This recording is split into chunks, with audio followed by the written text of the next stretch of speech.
চলে এলাম আমার খেলা খবর চ্যানেলে বিগ আপডেট নিয়ে। তো চলো বন্ধুরা, খুব গুরুত্বপূর্ণ আপডেট আছে। ফুল ভিডিওটা দেখতে থাকো, স্কিপ করো না। স্কিপ করলে কিন্তু ভিডিওর মধ্যে অনেক কিছু মিস খাবে। এবং এই খেলার খবর চ্যানেলে যারা নতুন আছে অবশ্যই এই খেলার খবর চ্যানেলটা সাবস্ক্রাইব করে পাশে থাকা এবং বেল আইকন ঘন্টাটা ঢং করে বাজিয়ে দাও। এবং ভিডিও শুরুর আগে একটা তোমাদের কথা বলে নিই যে আমি এই ভিডিওতে যে কোনো পাঁচটা ভালো কমেন্ট তোমরা করো। তো তোমাদের 5টা কমেন্ট কিন্তু আমি নেক্সট ভিডিওতে ফিচার্স করব, মানে প্রথমের দিকে তোমাদের কমেন্টগুলো নেবো এবং তোমাদের কমেন্টগুলো পড়ে শোনাবো প্রথম দিকেই, মানে পরের দিনের ভিডিওতে সকালে। তো সেক্ষেত্রে ভালো কমেন্ট করে দাও। এই ভিডিওর মধ্যে যে কোনো 5টা কমেন্ট কিন্তু আমি ভালো কমেন্ট বেছে নেবো, নিয়ে কিন্তু নেক্সট ভিডিওতে তোমাদের দেবো। তো চলো এবার ভিডিওটা স্টার্ট করা যাক। তো প্রথমেই যে আপডেট দেবো সেটা হচ্ছে মোহনবাগানের কোচ অ্যান্টোনিও লোপেজ সাবাসকে নিয়ে। নিশ্চয়ই তোমরা আগামীকাল আমি ভিডিও করেছি, নিশ্চয়ই যেন দুঃসংবাদ বলেছিলাম। তো সেক্ষেত্রে আজকে শোনা যাচ্ছে নাকি অ্যান্টোনিও লোপেজ সাবাস কিন্তু পাঞ্জাব ম্যাচ থেকে ফিরতে চলেছে, মানে অনুশীলনে কিন্তু যোগ দিয়েছে নাকি শোনা যাচ্ছে আগামীকাল বা আজকে। তো অনুশীলন আছে, আজকেও যোগ দিতে পারে বা আগামীকাল যে কোনো একটা দিন যোগ দেবে বা দিয়েছে। তো সেক্ষেত্রে পাঞ্জাব ম্যাচে নাকি তাকে ডাগ আউটে দেখা যাবে, কিন্তু এটা বড়ই সুখবর এবং গুড নিউজ বলেই জানানো যাচ্ছে। কারণ অ্যান্টোনিও লোপেজ সাবাস যদি না দলের নেতৃত্ব দেয়, মানে কোচের দিক থেকে, সেক্ষেত্রে দলটা পুরোপুরি পিছিয়ে যাচ্ছে। মানে মাঠের মধ্যে কিভাবে কি খেলতে হবে না হবে পুরোপুরি কিন্তু প্রবলেমে পড়ে যাচ্ছে মোহনবাগান দল। সেক্ষেত্রে ম্যানুয়েল কাস্কেলেনা কিন্তু সেরকম ধরনের কোচিং নয় যে সে অ্যাসিস্ট্যান্ট কোচ কিন্তু হেড কোচের কাজ করতে পারবে না, এবং ক্লিফার্ড মিরান্ডাও খুব একটা যে অভিজ্ঞতা নয়। সেক্ষেত্রে অ্যান্টোনিও লোপেজ সাবাসকে অবশ্যই দরকার ছিল, সেক্ষেত্রে চলে এসছে। জানা যাচ্ছে যে অনুশীলনে আজকে বা আগামীকাল থেকে যোগ দিয়েছে বা আজকে থেকে যোগ দেবে, যে কোনো একটা খবর আছে।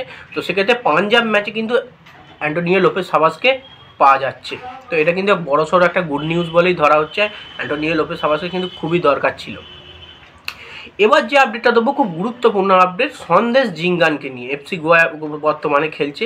তো সেক্ষেত্রে জানা যাচ্ছে সন্দেশ জিঙ্গান কি মোহনবাগানে সত্যিই আসছে। তো একদিক থেকে যদি বলা যায় সন্দেশ জিঙ্গানকে নেওয়ার জন্য ইচ্ছা প্রকাশ তো করেইছে মোহনবাগান শিবির, এবং সন্দেশ জিঙ্গানও হয়তো খেলার ইচ্ছা প্রকাশ করতে পারে মোহনবাগানে, কারণ মোহনবাগান তার আগেকার মানে পুরনো দল, সেক্ষেত্রে খেলতেই পারে। কিন্তু প্রবলেমটা যেটা হচ্ছে আশিক ক্রুনিয়ানের যেমন চোট আছে নিশ্চয়ই দেখতে পাচ্ছি, যেমন মাইকেল সুসাইরাজের কথা বলেছি তারও চোট আছে, সে দীর্ঘকালের জন্য ছিটকে গেছে। সেক্ষেত্রে কিন্তু সন্দেশ জিঙ্গানের ক্ষেত্রেও ঠিক এই সেম জিনিসটা হয়েছে। তো সন্দেশ জিঙ্গান চোটের কারণে কিন্তু ছিটকে গেছে। এফসি গোয়ায় প্রচুর ম্যাচ কিন্তু ডিফেন্সে নেই, খেলতে পারছে না।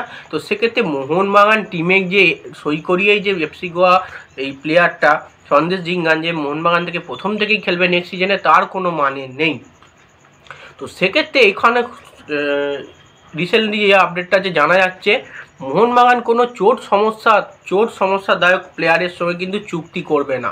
তো সেক্ষেত্রে সন্দেশ জিঙ্গানের সঙ্গে যে চুক্তিটা করা হচ্ছিল কিছুটা হলেও কিন্তু পেছিয়ে গেছে মোহনবাগান শিবির, কারণ এরকম চোটদায়ক প্লেয়ার কিন্তু নেক্সট সিজনে যে প্রথম থেকেই খেলবে কোনো ভরসা নেই। সেক্ষেত্রে সন্দেশ জিঙ্গানের সঙ্গে মনে হচ্ছে আমার চুক্তিটা কেটে যাবে, এবং সন্দেশ জিঙ্গান যদি চোট সারিয়ে যদি এই সিজনে আইএসএলে ফিরতে পারে এফসি গোয়া দলে, কিন্তু নেক্সট সিজনে মোহনবাগানে ঢুকতে পারবে এবং মোহনবাগান ম্যানেজমেন্ট কিন্তু তার সঙ্গে জোরালো কথাবার্তা চালাবে। সেক্ষেত্রে চোটের জন্য যেহেতু খেলতে পারছে না, ফালতু তার সঙ্গে কথা বলা করে কোনো লাভ নেই।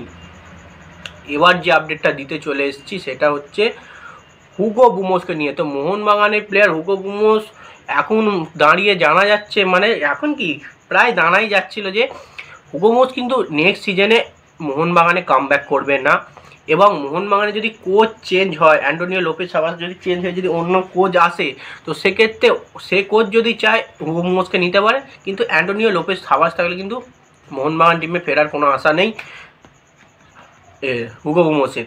তো সেক্ষেত্রে হুগো বুমোসকে 3টে ক্লাব কিন্তু ইন্টারেস্ট শো করেছে। প্রথম দিকে তো ব্যাঙ্গালোর এফসি করেছে, তার সঙ্গে ওড়িশা এফসি আছে।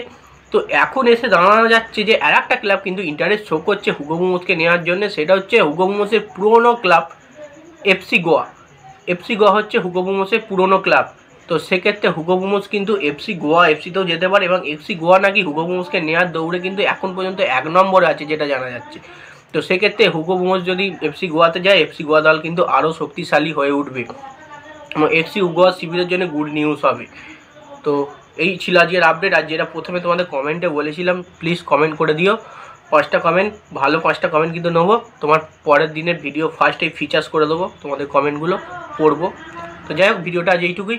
ভালো লাগলে লাইক কমেন্ট শেয়ার সাবস্ক্রাইব করে দিও, 2000 সাবস্ক্রাইব তাড়াতাড়ি করে দিও। তো চলো বাই, নেক্সট ভিডিও দেখা হচ্ছে।